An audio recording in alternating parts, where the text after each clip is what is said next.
राम मंदिर चढ़ावा चोरी मामले में बीजेपी बुरी तरह से फंसती हुई दिखाई दे रही है। अभी तक विपक्ष बीजेपी को घेर रहा था, लेकिन अब सुप्रीम कोर्ट ने केंद्र और राज्य सरकार को नोटिस भेजा है। चढ़ावा चोरी मामले में आज सुप्रीम कोर्ट में सुनवाई हुई, जहां बीजेपी घिरी हुई नजर आई। विपक्ष ने भी बीजेपी पर अपने हमले और तेज कर दिए। वहीं सुप्रीम कोर्ट की एंट्री के बाद मामले में एक नया मोड़ आ गया। तो क्या है राम मंदिर को लेकर ताजा अपडेट, आइए देखते हैं इस रिपोर्ट में। राम मंदिर चढ़ावा चोरी का मामला सियासी रूप ले चुका है। पहले दिन से ही राम मंदिर में चोरी हो रही थी, ये तो सबके सामने आ चुका, लेकिन अब तक इस मामले में ट्रस्ट से जुड़े किसी भी व्यक्ति पर पुलिस का एक्शन नहीं हुआ।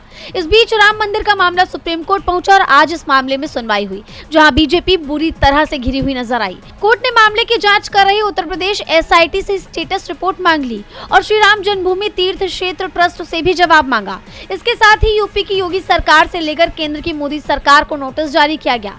इस मामले की सुनवाई CJ सूर्यकांत और जस्टिस जॉय माल्या बागची और जस्टिस V मोहना की बेंच ने की। कोर्ट ने साफ कहा कि हम उत्तर प्रदेश सरकार द्वारा गठित SIT को स्टेटस रिपोर्ट सौंपने का निर्देश देते हैं। इस मामले में आगे की सुनवाई 20 जुलाई के लिए लिस्ट की जाए और स्टेटस रिपोर्ट में SIT के गठन की जानकारी भी दी जाए। सुनवाई के दौरान सरकार की तरफ से पेश सॉलिसिटर जनरल तुषार मेहता ने अदालत से कहा कि केंद्र और उत्तर प्रदेश सरकार इस मामले में अदालत की हर संभव मदद करेगी। बताया जा रहा है कि कोर्ट में मंदिर ट्रस्ट पर भी सवाल उठे हैं, जिसके बाद ट्रस्ट की तरफ से व्यवस्थाओं में बदलाव की तैयारी तेज कर दी गई है। कहा जा रहा है कि जल्द ही नई टीम को जिम्मेदारी सौंप दी जाएगी।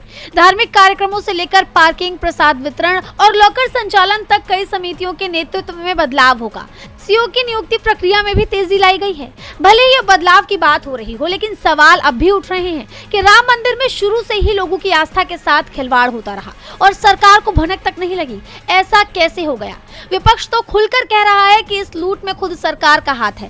कांग्रेस नेता और कर्नाटक सरकार में गृह मंत्री प्रियंक खरगे ने तो सीधे RSS प्रमुख मोहन भागवत का नाम लेकर सवाल दाग दिया।